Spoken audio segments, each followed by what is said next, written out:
Hello, I'm Dr. Treffert of the Treffert Center, having a conversation today with Temple Grandin. We're honored to have her visit, and I'm looking forward to having a conversation with her.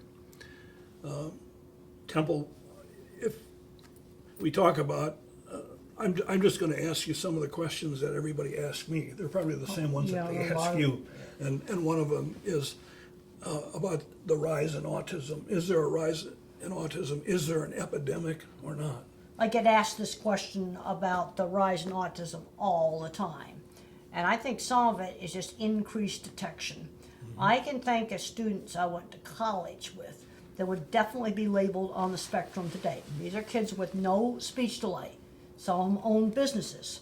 I worked for 20 years on installing equipment in meatpacking plants that I had designed all through the 80s and a good part of the 90s. And I think of welders and millwrights and very creative drafting people I worked with that probably be labeled on the spectrum today. Yes. But fortunately, they got into a skilled trade situation where they could use their specialized skills. So some of it is simply increased detection. I think another factor is, in my generation and your generation, social skills were taught in a much more systematic manner. And they used a method I like to call teachable moments. So if I stir my drink with my finger, Mother didn't scream no, she would say, use the spoon. Mm-hmm. She would simply give the instructions. If I touched candy at the store, she said, put it back, we're not buying candy today. She would simply give the instruction. And the things like manners and turn taking, that's not taught in the same structured way that it was in our generations. Right. If there is an increase, and some people feel that there may be an increase, it's not at an epidemic level as far as I'm concerned. But if there is an increase, what, in terms of genetics versus environment, what would you say in that regard? Well, I think there's definitely a very big genetic factor, because let's look at the twin studies, and those were identical twin studies. Those were done years ago, and the concordance rates are really high. Right. But also, I'm seeing too many kids today that aren't learning basic work skills. Mm-hmm. When I was 13, Mother got me a sewing job. When I was 15, I was cleaning 8 horse stalls every day. I was making signs and selling them. I was working on my aunt's ranch. There are too many kids today that are fully verbal, smart kids, socially awkward, that haven't had a job until they graduate from high school.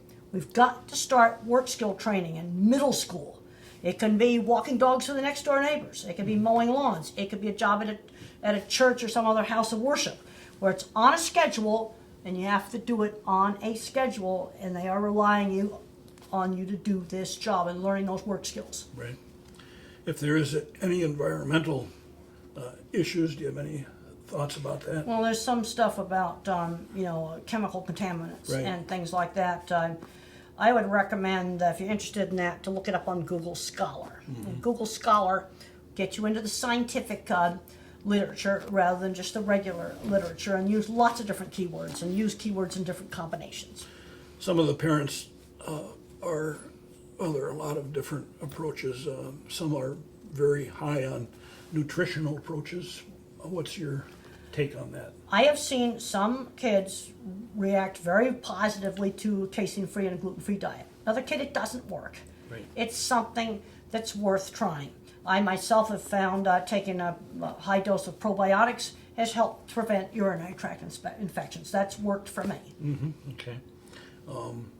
And then the role of medication. I think many parents are very skeptical of any medication at all, but I think there are some times where medication can be useful for anxiety, for example. Little kids, there's way too many drugs given out like candy. That's still going on. But for certain individuals like me, I had horrible anxiety. It's since been learned that my amygdala, my fear center, is 3 times larger than normal. Not everybody has this. I'm a visual thinker. And I've observed that a lot of visual thinkers were the panic monsters. Mm-hmm. In fact, while working with designers, industrial designers in my industry, I worked with 3 different designers. They're all taking a low dose of Prozac. I've been taking a low dose of disipramine ever since the late 1980s. Mm-hmm. It stopped my anxiety. It saved me. It stopped my colitis attacks. I write about that in my book, Thinking in Pictures, and I have a chapter called A Believer in Biochemistry. But I want to warn, you got to use a real low dose for anxiety. The big mistake that gets made is they'll work this grade on a low dose, they doubled it, and you got agitation and insomnia. The label doses are often way too high for treating anxiety. But I know people where their jobs were saved with a low dose of Prozac. Yeah, and I certainly second that. I think many times people go to the family doctor and because they can't get to see the psychiatrist, and the family doctor looks up and it says the usual adult dose is such, and I'm always saying start at half of that, maybe even a quarter of a tablet for a few days, because low doses does work in some people, and I think what happens often is that people take the higher dose, all they get is side effects, and they're right. just not going to. They'll say, "I'm just not going to do that." Well, it anymore." just doesn't work. Right. And if that low dose is working, stay on that low dose. Don't raise it, because I've heard horror story after horror story. Oh, he worked great on a low dose. We doubled it. And now he can't sleep, and he's running all around, and he's agitated. Absolutely. If in terms of parents of a very young child who are concerned, or maybe a diagnosis of autism, what piece of advice would you give to them? You don't wait. You got a 2-year-old or a 3-year-old is not talking, don't wait 2 years to get a diagnosis. There's a lot of parts of this country and a lot of parts of the world where there's no services. Don't wait. You need to start working with this kid now. I strongly recommend my book, The Way I See It. There's also another book called Autism Breakthrough that a grandmother at a church could easily understand. You start working with this kid now, one-on-one. They need 20 hours a week of one-to-one teaching, teach them words, take them out for walks and do things with them. Turn-taking games. I had lots of turn-taking games. You got to start working with that kid now, because the worst thing you can do is to do nothing with 3-year-olds that are not talking and have a lot of bad behavior. Right, and one does see results with Absolutely. those kind of intervention. Research is very clear about Right, that. yeah, and so the piece of advice of what not to do is not to do nothing is not. Oh, doing nothing's the Yeah. worst possible thing you can do. You've got to work with the kid, and you got to start working with them now. Right, and in terms of ABA therapy, you feel that's very useful? A little kid, I was in ABA type therapy when I was 2.5 years old. Right, Also had a lot of turn-taking games. Get a board game, learn how to take turns. Kids have got to learn how to wait and take their turns. So I was in really good early intervention by 2.5 years old. and do you make a distinction between ABA and early Denver model at all? Well, what I find on these different things is when you watch the effective teachers, they all tend to kind of merge into the same thing. And a good teacher knows just how hard to push. You've got to stretch these kids just outside the comfort zone. If you chuck them in the deep end of the pool, sudden surprises, that's terrible. Right, But you got to keep stretching them. And a good teacher just knows how to do that. And what's important is having an effective teacher. Okay, what's that? More words, more social interaction, better able to do turns, take turns, learning skills, eating, dressing, potty, your basic skills. We've got to work on that with young children. right, and I think I agree with you that you can call it ABA or early Denver model, but if you look at what's effective, it's the same thing by a skilled And you need to therapist. be looking at the sensory stuff. And there's some people Yes, yeah. that ignore the sensory, and there's a lot of research that shows that sensory is important. The other thing is sensory issues are extremely variable. One kid's going to have touch sensitivity and sound sensitivity. That was me. Another kid has visual sensitivity problems. Sensory issues are extremely variable. And to really get ahead in research, they need to be looking at all the visual sensitivity kids together, all the sound sensitivity kids together, touch sensitivity kids together. Don't just mix them all up with an autism diagnosis because you got apples and oranges and grapes all mixed together. Right, yeah. In terms of education, homeschooling versus mainstreaming versus, it depends on each child, I presume. So much depends upon the particular school, the particular situation. I was a kid where a small elementary school, normal elementary school worked, had very small classes. If I'd been in a class of 30 kids, I would have needed an aide. A large high school is a disaster for me. But for another kid, it might work fine because he's in theater and band. And I think one of the really bad things that's happened in a lot of the schools is taking out art, music, theater, woodworking, welding, auto shop, all of these things that start introducing different careers. Because for the fully verbal kids that are kind of different, maybe labeled Asperger's, autistic, dyslexic, oppositional defiant, or some other label, skilled trades is probably where about 25% of those kids need to be. And we have a huge shortage right now. Mechanics, I mean, right here in Wisconsin, I just found out there's 200 welding jobs that need to be filled in manufacturing. I was just out at a beautiful dairy, and the electrical contractor is having a hard time getting enough, electricians. For a certain kind of kid, a skilled trade's great, and there's a ton of jobs in there not going to get outsourced. Right, and I think hopefully that varies a great deal from state to state, I guess. As to Some states have taken out all of the things. There are some states where you can learn math, English, and sports, and that's about all you're going to learn. And there's other states, your state here in Wisconsin seems to be quite good on skilled trades. There's some states down south that are putting it back in right now. But how is a kid going to get interested in a career if he doesn't get exposed to it? And they need to get exposed to it way before college. We need to be exposing them to these things in middle school. And I was super happy to learn here in Wisconsin there's actually funding for an initiative to start getting kids into career relevant, starting career training at 14. Right, That is super good. Yeah, that was good news to me also. That and we're gonna take advantage of that. What about homeschooling? If they homeschool them, they need to get them out doing things in the community. There are some high school kids that are getting so badly bullied, maybe they need to be homeschooled, finish up online, but then he needs to get a job. The thing that we need to fight is recluses in the bedroom getting addicted to video games. These recluses in the bedroom are having really horrible outcomes, and they're not going into the gaming industry. I have another book called The Loving Push that I did with Deborah Moore. Talk about the video game addiction problem. I could have been a video game addict. A little bit I've played of them. I'm going, wait a minute, I'm not going to touch this. It'd be too easy to get addicted to it. And they're not having good outcomes. Right. In terms of, you mentioned different kinds of thinking. You want to tell us about that? Well, in my book, The Autistic Brain, I go over the different kinds of thinking. I am an object visualizer. In other words, everything I think about is like a photorealistic picture. Like I'm thinking about a dairy I went to this morning. I am seeing it. It's not generalized. If I say to you, think about a church steeple, I was shocked to find out that some people just see a vague pointy thing. I see specific ones. It's bottom-up thinking, and I see specific examples. Another kind of thinker is the pattern thinker, or the where are you located in space. This is the computer programmer mind, the engineering mind. They think in patterns rather than in pictures. These kids often have trouble with reading. My kind of mind often has trouble with algebra.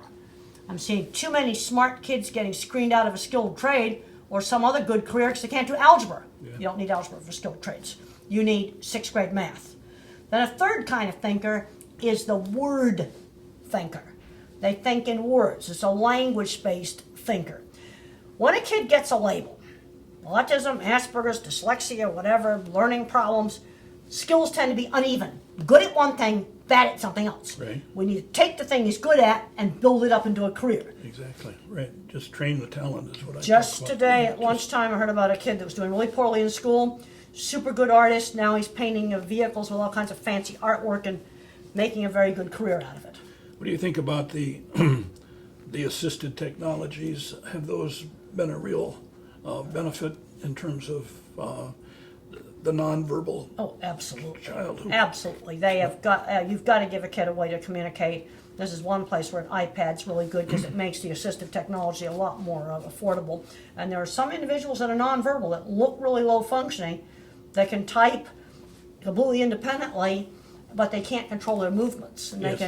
they almost like have a normal brain trapped inside a body that Right, got all kinds of movements they can't control. right. I'm dealing with a family right now. Their daughter was nonverbal and got a talking tablet or some kind of, and she's writing these very erudite essays. I mean,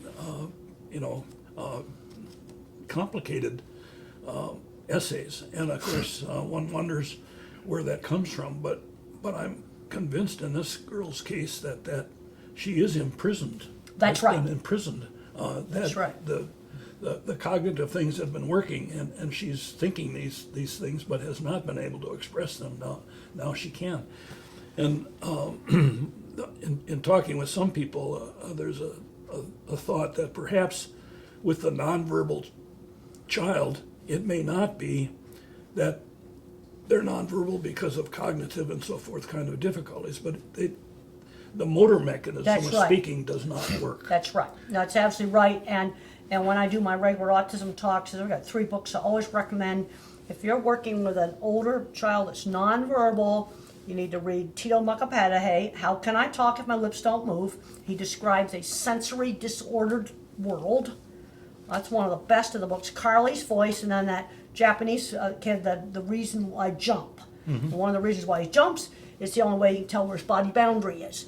And that will give teachers and therapists and parents insight into what some of these nonverbal people are up against when it comes to their sensory world and their abnormal movements. Right, yeah, and I've been impressed with, well, this one girl, but a second one as well, that how sophisticated Yeah. really her thinking is, and it's sort of been imprisoned, and now it's spilling forth. And this is not a facilitated communication. No. This is totally independent. Yeah. I met Tito. I understand he's a lot older now and he doesn't have so many jerky movements. But I saw him when he was a teenager, and he came into a medical library and he was shaking all around like this and grabbing books and shaking them. And his mom pulled him over to the computer. And I wanted to ask him something where there was no way it could be rehearsed.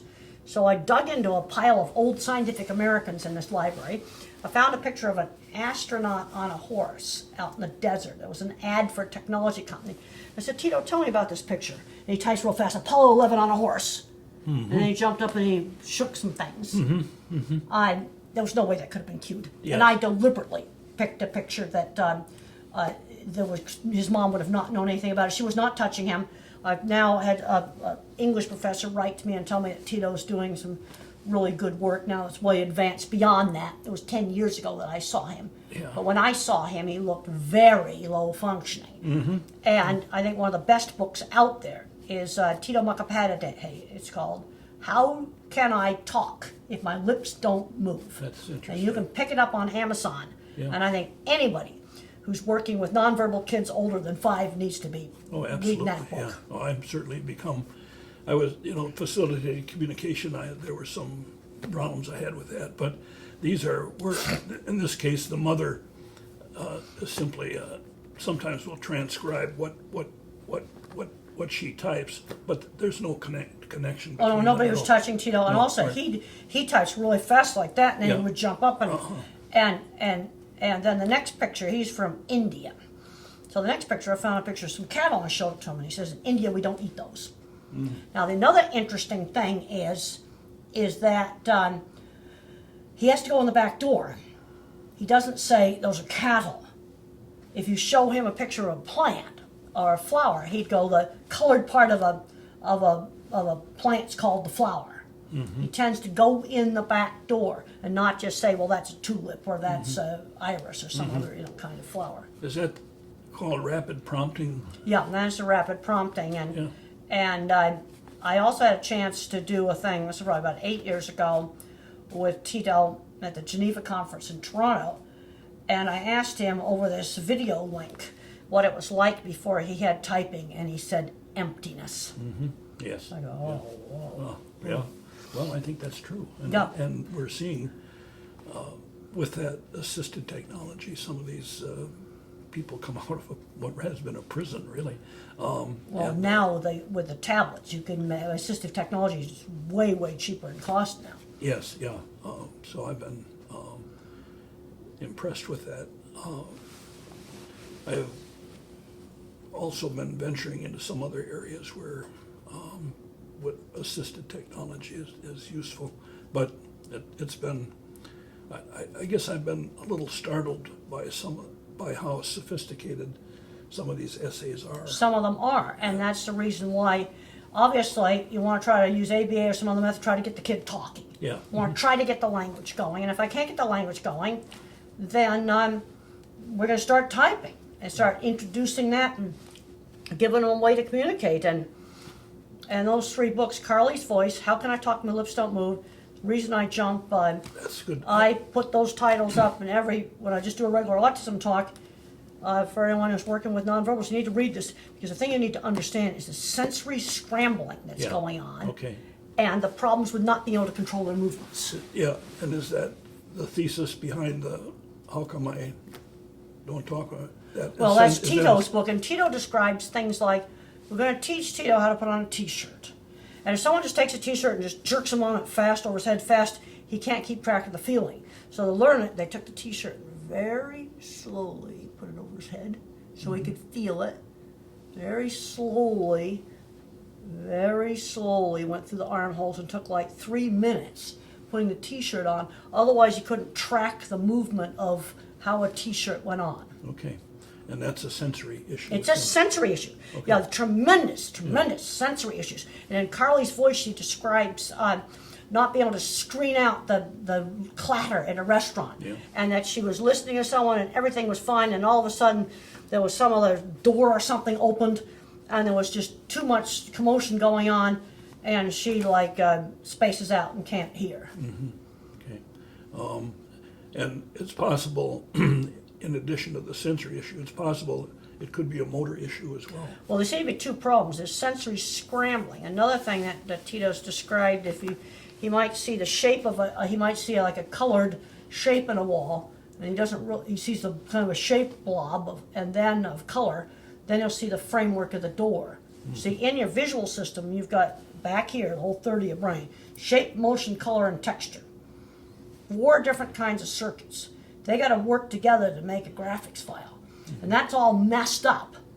So I might be just seeing the color circuits first before they get the edge detectors going to see that different colored shape in the wall actually was a door. And Tito describes that. Does he? And I think it gives great insight into what someone like Tito's up against. And I understand that he's way advanced now compared to what he was when I saw him 10 years ago. Now, you've had some imaging yourself, the DTI. Yes, What- DTI imaging. Did you learn anything Oh useful yeah, from that? I learned quite a lot from that, and I write about it in my book, The Autistic Brain. And one of the things I learned is a circuit for speak what you see has less bandwidth, less fibers. Now that might just explain why I had trouble with delayed speech. I couldn't get my speech out, but it also might explain why I have visual thinking, because a whole lot of extra branches came out that connected up all over the brain. So you give me a key word, I get pictures like Google for Images, but I had delayed speech. Now I show a slide that shows the normal speak what you see circuit, and then mine, and there's, there's extra branches coming out. Well, at what point is an extra branch abnormal? It's going to be a continuous trade. Then you have another kid that doesn't hear receptively. I had some problems with that. Grown-ups talked fast, it went into gibberish. So I said, slow down when you talk to these kids. And then another kid's echolalic, and they're yakking out movie scripts, but they don't know what they mean. That's definitely not me. So there's kind of 3 different ways that language can be messed up. And with this new imaging, the high-definition tensor imaging that Walter Snyder invented, along with his team, that the new top-of-the-line scanners are getting it now, nobody's doing anything with it. Yeah. You see, because I think the language problems are going to be, you could divide up into 3 different types. Can't get it out, expressive. Not hearing things, where you just hear vowel sounds. And then the echolalic kid, where all this smooth language comes out, this good language, but they don't know what the movie script means. And do you think that's a wiring problem? Oh, I think it's all wiring. Right, yeah. Oh, I think it's definitely all wiring. Because when I looked at the scans, and then another scan showed that my fear center was 3 times larger than normal. And Margaret Bowman made it very clear to me that not everybody with autism has this. I'm a visual thinker. I think it's a visual thinking people tend to have this anxiety. There's some social circuits that aren't hooked up. Right. My left parietal area is wrecked. I've got horrible working memory. But when you're doing design work, you don't need working memory. Because I'm doing everything out of the graphics files, pulling the graphics files up. If you were going to design research projects for the future? What? One research project I would do right now is I would like to take the DTI imaging, and I'd like to take some people. I've got to have people who can lay still in the scanner, otherwise I can't do it. Right. And I want to take preferably people that got fully verbal and that can behave in the scanner. The ones where, like me, had trouble getting it out. Yeah. Then the ones that were echolalic when they were young. And then the ones that had a lot of auditory processing problems. People talked too fast, it went to gibberish. See, I had some of that.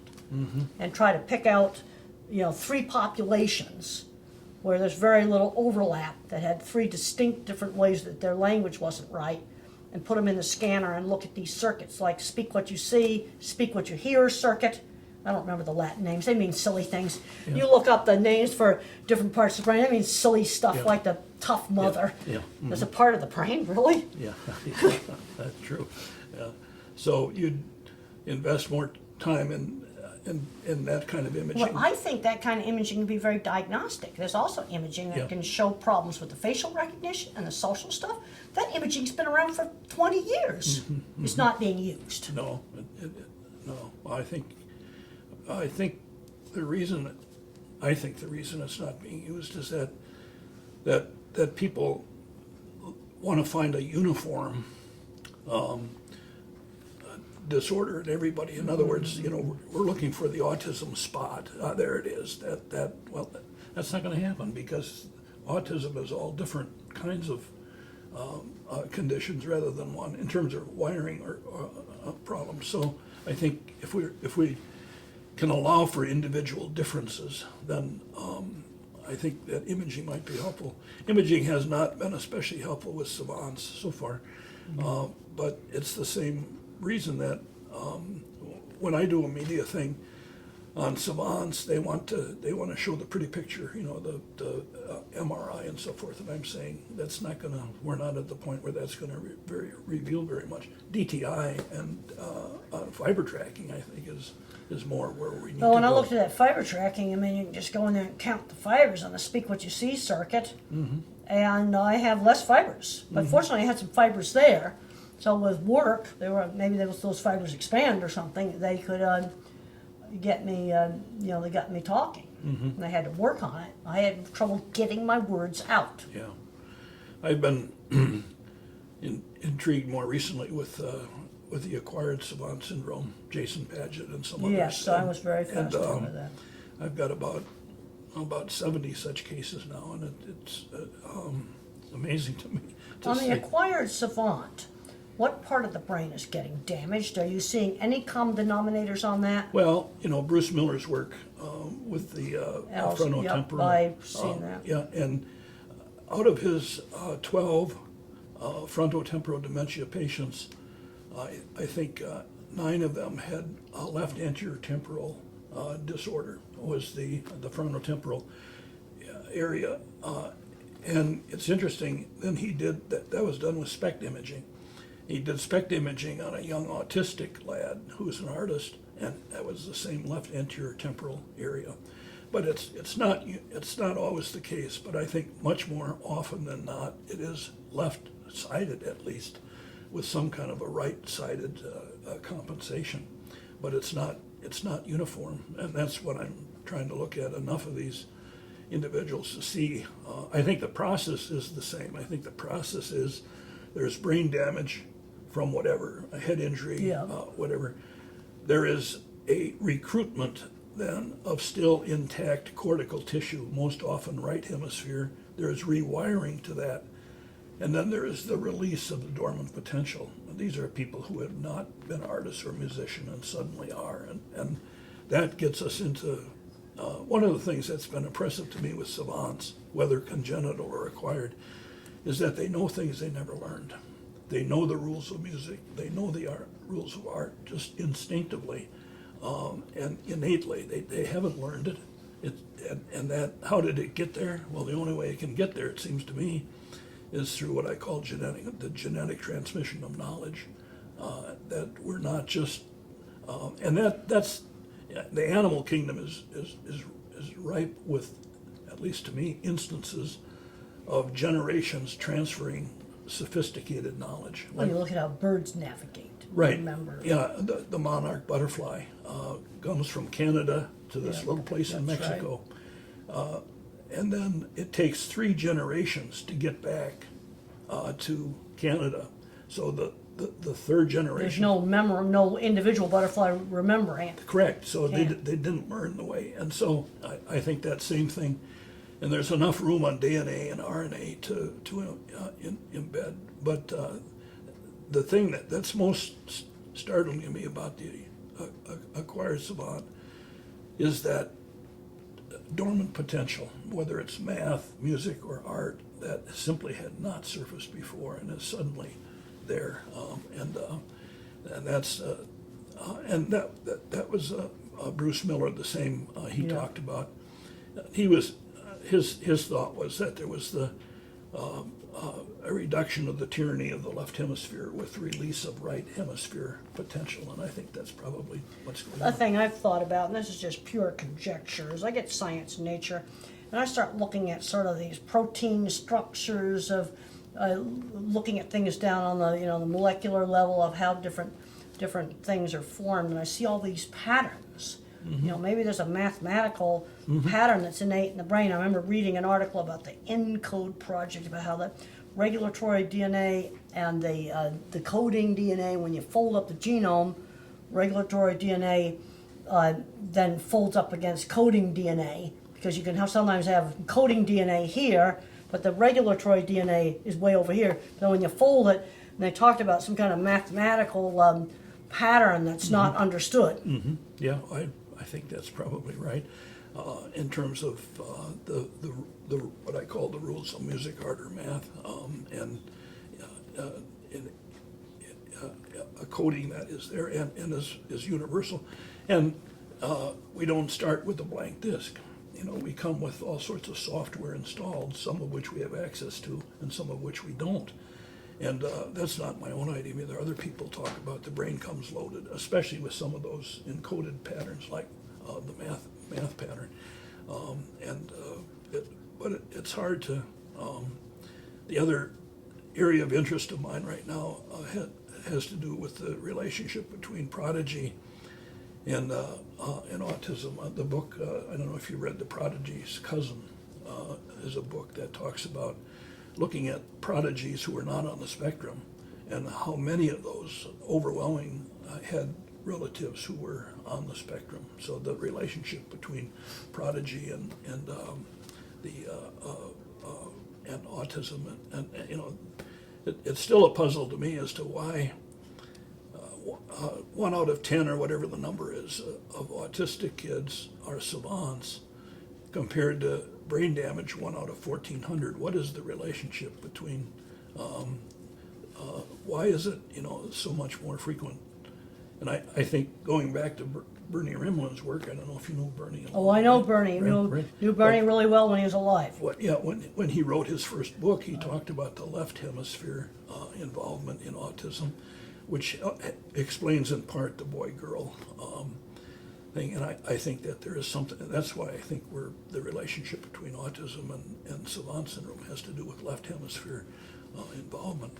And I think we really need, the imaging really ultimately needs to get even more sophisticated than it is now. We need to get down to the sort of the synapse level, but we're getting there slowly. We're slowly getting there, Yeah. and I've been did some searches on Google Scholar looking at creativity and autism, and it's almost like a little bit of the autistic trait. Yes. Gives you creativity. It's a continuous trait. It's lots of little tiny genetic things. Also, I think a brain can be more cognitive or thinking, or a brain can be more social emotional. Yeah. Now, at what point is something abnormal? Yeah. You see, and I read some fascinating research that was done in Europe on looking at the difference between wolves and dogs. We have bred the dog to be super emotional, pay attention to us, and he seems to be less cognitive than the wolf is. In this one study, if a wolf watches another wolf open a puzzle box, I think about 80% of the time, the wolf will watch it and do it. The domestic dog's so busy getting social cues from us, he doesn't pay enough attention to open the box.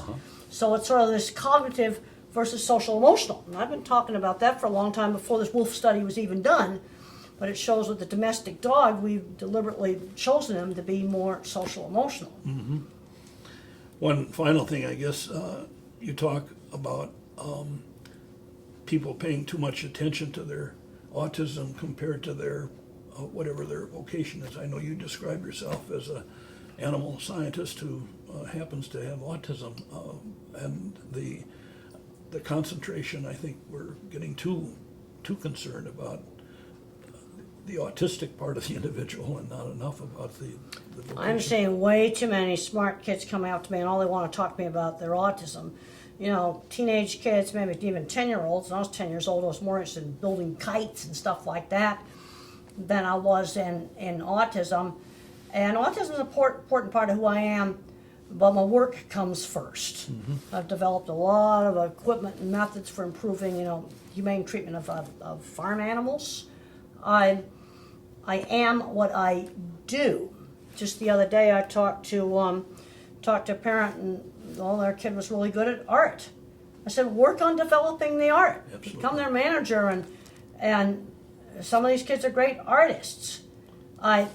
Yes, I've looked into my autism too, but I think it's important that I have a real job. I'm seeing kids getting too into their identity being their autism or whatever other thing they are, rather than what they do. And if you got rid of all of the genetics that makes autism, you'd probably get rid of all the, half the computer programmers in Silicon Valley, famous musicians, And maybe- artists. And maybe creativity itself. That's right. Yeah. It's like a little bit of the trait gives you an advantage. Too much of the trait, Right. trouble. Right. Because very common out in Silicon Valley is you put two programmers together and you end up with a severe kid.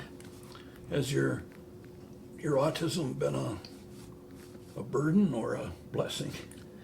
Well, things were not easy for me. Going on the medication really made a huge difference. Where learning about autism gave me the most insight was on interpersonal relationships.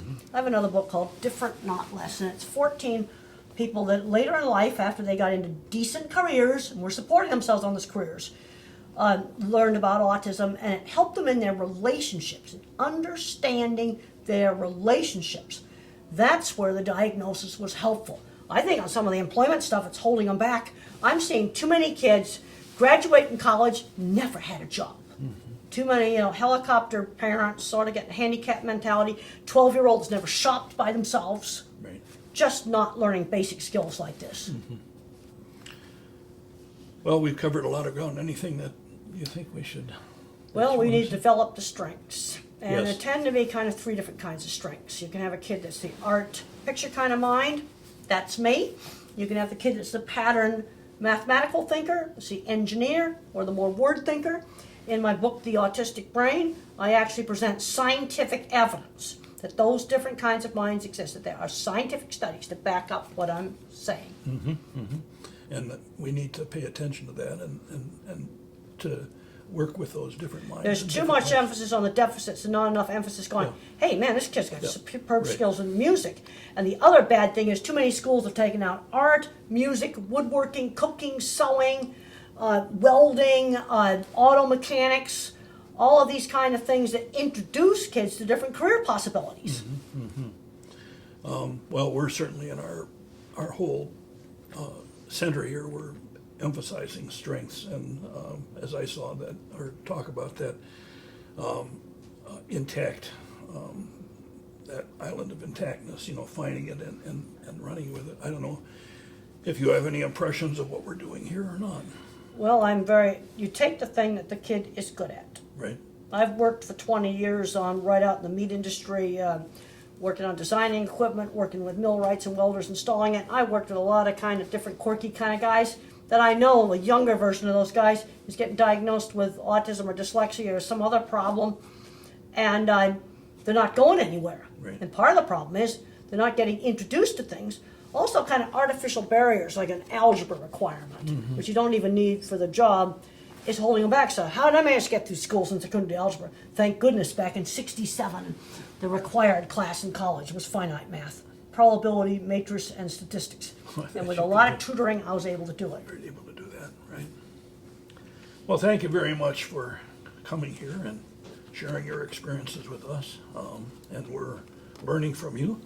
and putting it into use. I think in many ways you and I are on the same wavelength Absolutely. with many of these Absolutely. issues of teaching the talent or training the talent and pitching to the strength of the individual.